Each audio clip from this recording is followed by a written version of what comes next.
j'ai le rôle ce soir de vous provoquer. Qu'est-ce que vous en pensez? Vous êtes d'accord? Est-ce que vous saviez que vous étiez venu pour ça?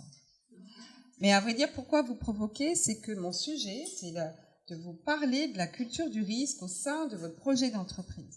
Et de vous dire particulièrement qu'en fait, il s'agit de parler de vous, chacun de vous, et donc de mettre en fait l'humain au cœur de vos organisations.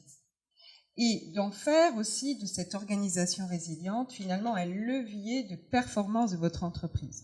Alors, je ne sais pas si vous étiez prêts à entendre ça, mais c'est ce que je vais vous dire, en fait. Alors, pour pouvoir commencer, Obsidian Solutions, en fait, a envisagé de vous présenter l'organisation résiliente avec 3 mots à retenir. Si vous comprenez et vous retenez ces 3 mots, déjà, vous aurez commencé cette réflexion, cette sensibilisation dans vos entreprises. Alors, anticiper, s'adapter et rebondir. Qu'est-ce que ça veut dire, ces 3 verbes d'action pour vous? En fait, anticiper, rappelez-vous, anticiper, s'adapter, rebondir, l'idée, c'est vraiment d'envisager le futur, mais à partir de maintenant. Quand vous avez créé votre entreprise, vous l'avez créée en fait avec une vocation. Cette vocation, rappelez-vous, elle avait pour but de répondre à des besoins, et ces besoins, vous les avez traduits en fait en termes de métier. Et vous avez même aussi mis en place une offre avec une expertise sur un marché donné. Il se trouve aussi qu'il y a une définition qui est donnée et qui est celle de dire, en fait, une entreprise est à la fois une unité économique, c'est aussi en fait un lieu de vivre ensemble, et troisièmement, c'est aussi un élément clé du développement du territoire. Et ça, en fait, c'est la définition que donne Contact Entreprise dans sa brochure. Mais vous, dans vos entreprises, qu'est-ce qui se passerait si votre entreprise n'existait pas? Qu'est-ce qui se passerait si elle n'était pas là? Et plus fort que ça, qu'est-ce qui se passerait si elle devait être amenée à disparaître? Donc c'est pour ces raisons que anticiper, s'adapter et rebondir sont donc importants. Dans l'idée que nous avons de la culture du risque, ce que nous comprenons maintenant, c'est que en fait, ça devient, pour l'ensemble des entreprises, qu'elles soient martiniquaises ou caribéennes, en fait, ça devient un enjeu stratégique majeur. L'idée aussi pour nous, c'est que vous puissiez en fait travailler à réfléchir sur une stratégie qui se veut agile. Agile, pourquoi? Parce que c'est ça l'idée. C'est pas d'installer en fait de la peur ou un état émotionnel quelconque dans vos entreprises. C'est pas ça du tout. C'est vraiment de vous faire rentrer dans cette réalité qui bouge, dans cette réalité où il y a aussi un tas d'éléments émergents. Et puis de faire aussi en sorte d'avoir nous-mêmes des esprits ouverts, d'être adaptés, de pouvoir aussi faire face à la complexité et à l'incertitude. Voilà. En fait, le risque, c'est cela. Et pourquoi le faire? Parce qu'en fait, nos entreprises sont aussi des organismes vivants avec des cycles de vie. Donc, c'est important d'envisager cela aussi. Alors, Contact Entreprise avait organisé en janvier 2018, donc en début d'année, une conférence avec M. Jouzel, venant du GIEC, et il nous avait dit, moi j'avais retenu d'ailleurs cette phrase, le changement climatique est une réalité. Et en fait, à ce moment-là, moi ce que je me suis dit, et j'avais envie vraiment de vous en faire part, c'est que en tant que dirigeant, on est face finalement à ce changement climatique à 3 facteurs d'incertitude. Et le premier de ces facteurs, justement, c'est le facteur humain. Le deuxième de ces facteurs, c'est le facteur organisationnel. Et donc le troisième, c'est le facteur environnement. Si sur le premier, l'humain, on peut agir, les 2 autres, en fait, dépendent du premier. Donc vous voyez combien, finalement, on est bien dans une interaction des 3 facteurs.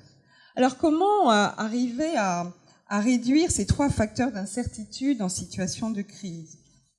Eh bien, comme vous le savez, nous avons tous, en tant que créateurs de nos entreprises, nous avons la volonté d'assurer la pérennité de nos entreprises, les faire continuer à exister. Et donc, finalement, finalement, nous voulons tous aller vers cette organisation résiliente. Mais qu'est-ce que l'organisation résiliente? L'organisation résiliente, c'est celle dans laquelle vos équipes, vos salariés, en fait, vont travailler en totale cohésion. Ils vont travailler en cohésion parce qu'ils vont savoir chacun leur rôle, leur mission, et particulièrement, justement, dans les situations à fort enjeu, les situations à risque. Et pourquoi? Parce qu'ils auront appris à le faire. Et en fait, cette organisation résiliente, justement, l'idée, c'est de pouvoir vous amener à anticiper, donc à préparer, en fait, les différents événements qui peuvent arriver et savoir comment réagir dans ces cas-là, de savoir aussi, en tout cas, d'apprendre à réduire les risques et de pouvoir rebondir lorsque le risque pourrait arriver. Et en fait, cette équipe ou ces équipes ou ces salariés, pourquoi ils sauront ce qu'il faut faire? Bien parce qu'en fait, ils se seront entraînés, comme justement le disait Anissé tout à l'heure, vous aurez mis en place en fait des situations, des mises en situation pour qu'ils puissent vraiment être entraînés à pouvoir agir. Et je n'ai même pas dit réagir. Mais mieux que cela encore, ils sauront aussi ce qu'il faut protéger dans l'entreprise, notamment pour que vous puissiez mieux rebondir. Et dans cette idée de mieux rebondir, c'est effectivement de pouvoir travailler sur des compétences et des comportements professionnels adéquats. C'est ça l'idée en fait. Et alors, néanmoins, faut-il aussi le dire, et Jean-Yves vous a alerté sur cette question-là, des fois, l'entreprise peut avoir travaillé sur cette organisation résiliente, mais si ses partenaires, si ses fournisseurs, si les sous-traitants eux-mêmes n'ont pas travaillé sur cette organisation résiliente, l'entreprise peut avoir trouvé le moyen de rebondir, mais si son environnement n'est pas dans cette dynamique-là, dans cette démarche, à vrai dire, elle aura beaucoup plus de mal à rebondir. Alors, en même temps, tout à l'heure, je vous ai dit que j'allais vous provoquer, mais en même temps, je suis comme vous, je suis aussi chef d'entreprise, et c'est sûr que vous avez aussi, tout comme moi, le document unique qui est une obligation légale. Il y a aussi le plan de continuité d'activité qui est non obligatoire, mais qui est particulièrement demandé par les assurances et par les banques. Mais vous savez comme moi que ces procédures sont plutôt vécues, enfin nous les vivons comme étant des contraintes, voire des obligations légales.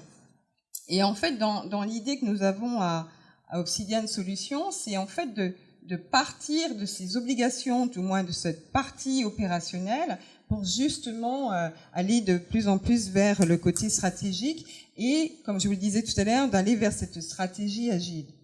Mais en fait, il vous revient à vous, chef d'entreprise, de mener en fait cette stratégie. Alors, l'organisation résiliente, elle a aussi pour nous l'idée de vous donner un éclairage pertinent sur votre manière de fonctionner, sur la nécessité aussi pour vous de fonctionner avec tout l'environnement. Alors pourquoi? Parce que l'idée, c'est vraiment d'être dans une approche systémique. Alors, je voudrais aussi vous donner un exemple concret, qui est celui en fait de Secret Bay, qui est en fait un établissement hôtelier, fleuron de l'île de la Dominique, qui fait partie du paysage hôtelier de la plus belle façon, puisque c'est en fait un établissement qui a reçu plusieurs prix d'excellence. Pourquoi? Pour la qualité en fait de son offre de service. Et son offre est d'autant plus valorisée et accentuée par la personnalité unique du dirigeant et aussi par le personnel hautement qualifié. Il se trouve que, les photos, enfin, je ne sais pas si vous voyez bien, parce qu'il me semble que de loin, on ne voit pas très bien nos photos. Je vous assure qu'on a fait un super PowerPoint, c'est dommage que vous ne voyez pas bien les photos. Non, c'est vrai, en plus, c'est magnifique, ces photos-là. Donc, cet établissement, qui est vraiment unique, a été évidemment a rencontré un choc le 18 septembre 2017, avec donc Maria, un cyclone catégorie 5, et a été entièrement ravagé. Et en fait, il a fallu attendre le 1er novembre 2018, ce qui veut dire qu'il y a moins d'un mois, pour qu'il puisse à nouveau réouvrir l'établissement et accueillir les nouveaux premiers clients et le faire dans une très grande célébration. Et alors, en fait, pourquoi? Parce que je ne sais pas si vous voyez bien les photos en bas. Il y a une photo où on voit même le personnel aligné, plutôt fier et radieux, et voire même d'applaudir l'arrivée du dirigeant parce que, en fait, ils étaient fiers d'avoir contribué à relever en fait l'établissement. Voilà. Et donc, pourquoi j'ai eu envie de vous présenter cet exemple? Parce que voilà, par exemple, ce qu'ils disent sur leur page Facebook, je vais vous le lire. Ils disent « Nous sommes très heureux d'être capables de partager à nouveau la beauté de Secret Bay avec des visiteurs et ouvrir favorablement un nouveau chapitre de Lean Nature. » Et figurez-vous que moi, je les ai félicités aussi sur leur page Facebook quand j'ai vu toutes ces photos et ça m'a même émue pour tout vous dire. Et j'ai reçu une réponse immédiate de leur part qui me disait « Thank you, Flora ». Voilà, donc voilà une histoire pour moi d'organisation résiliente réussie. Et ce que j'avais envie de vous montrer, c'est que ça peut être un exemple parfaitement applicable à la Martinique et à l'ensemble des entreprises de la Caraïbe. Alors, question, qu'est-ce qui changerait pour vous s'il vous était possible pour votre entreprise de reprendre votre activité immédiatement au lendemain d'un choc? Et pour cela, je pense que le mieux, c'est d'avoir un projet d'entreprise incluant justement la culture du risque. Et en fait, cette idée dans laquelle nous sommes, c'est de vous demander quelle entreprise voulez-vous bâtir, mais à partir de maintenant, pour vous projeter dans le futur. Et pourquoi? Parce que l'entreprise du futur, justement, c'est celle qui se sera engagée dans son environnement, qui se sera engagée sur son territoire. Alors vous allez me dire, mais comment aborder ce futur? Eh bien, on peut le faire avec une certaine simplicité, on va dire. Tout à l'heure, Anissé parlait même d'humilité. Eh bien, nous, on croit fortement qu'aujourd'hui, il y a une urgence à inscrire ou à insérer la culture du risque dans le projet d'entreprise. Et pour cela, parce que c'est pas gagné d'avance, donc c'est apprendre une culture, un apprentissage, ou on pourrait dire une pédagogie de la culture du risque. Et ça commence par le fait de travailler sur les compétences individuelles et collectives de vos salariés. Et on pourrait aussi dire faire de l'humain un acteur actif, en fait. Et pour vous, c'est pour ça que je vous disais que j'allais un peu vous provoquer, pour vous, ça va vous demander d'acquérir en fait de nouveaux modèles d'apprentissage du leadership pour justement faire face à ces nouveaux défis dont on ne connaît pas l'ampleur. Voilà. Donc c'est pour ça que c'est important de pouvoir se dire que finalement on est confrontés tous à des réalités qui bougent et qui font en fait bouger aussi notre façon de voir notre entreprise. Alors pourquoi vous et pourquoi j'avais envie de vous provoquer? Parce qu'en fait, cette culture du risque, la clé de succès à l'intérieur de vos projets d'entreprise, mais la clé de succès, elle n'a qu'un nom, c'est le dirigeant que vous êtes ou les dirigeants que vous êtes, que ce soit dans le monde privé ou dans le monde public d'ailleurs. Alors, en réponse aux 3 facteurs d'incertitude que je donnais tout à l'heure, et puis donc à cette intensité des menaces que nous connaissons, l'idée, c'est vraiment de pouvoir donner des méthodes, une façon, en tout cas opérationnelle, de faire face ensemble à ces différents risques. Et on voit bien qu'il y a donc de forts enjeux. Alors, à ce stade, vous allez me dire, oui, Flora, mais finalement, c'est plutôt théorique tout ça. Vous pouvez même me dire que c'est abstrait, voire que c'est facile de dire tout cela. Ou certains d'entre vous, peut-être, vous êtes déjà en train de réfléchir et de vous dire, mais ça va me coûter trop cher. Voire vous dire aussi, mais j'ai pas le temps de m'occuper de cela. Moi, j'ai déjà d'autres stratégies à 3 ans ou un plan stratégique à 3 ans. Comment je peux maintenant changer les choses? Mais en fait, peut-être serez-vous d'accord de savoir que finalement vous engagez sur un projet d'entreprise incluant la culture d'entreprise Et donc, en créant aussi une organisation résiliente, vous permet de gagner la fiabilité auprès de vos partenaires, de gagner aussi la confiance de vos salariés, même d'augmenter la productivité dans votre entreprise. Et savez-vous aussi que vous pouvez même aller jusqu'à gagner une diminution en termes d'absentéisme. Donc c'est vraiment des impacts, des résultats en tout cas importants. Et puis, si on veut aller sur d'autres choses encore, on peut même dire aussi, ça peut vous créer des opportunités de croissance de chiffre d'affaires et évidemment des modes de travail plus collaboratifs. Alors, certains d'entre vous peuvent encore douter et peut-être. J'ai envie de vous dire, vous pourrez bâtir une nouvelle image de votre entreprise, une nouvelle réputation sur le fait de pouvoir vous dire, vous êtes aussi une entreprise citoyenne ancrée sur son territoire, avec, vous voyez, un peu des racines bien spécifiques. Voilà, donc il y a de quoi faire. Et puis tout à l'heure, Jean-Yves nous parlait aussi d'une implication RSE aussi que l'on peut mettre en œuvre. Voilà, donc tout s'aligne. Alors ensuite, Obsidian Solutions, dans l'idée que nous avons eue de la concevoir, se veut avant tout travailler dans une approche transversale et en fait amener une construction de solutions concrètes et le tout en intelligence collective. L'idée, c'est de travailler à la fois en dimension micro ou locale, c'est-à-dire entreprise par entreprise, et en même temps de travailler à la dimension globale, voire macro, c'est-à-dire avec des filières, avec plusieurs territoires, et voire même mieux, sur l'ensemble de la Caraïbe. Alors, j'aimerais vraiment vous dire que une entreprise qui gagne en situation de crise, c'est une entreprise qui a un collectif performant, qui aura donc développé aussi un état d'esprit élevé face aux difficultés, et c'est aussi donc une organisation entraînée face aux risques. Voilà.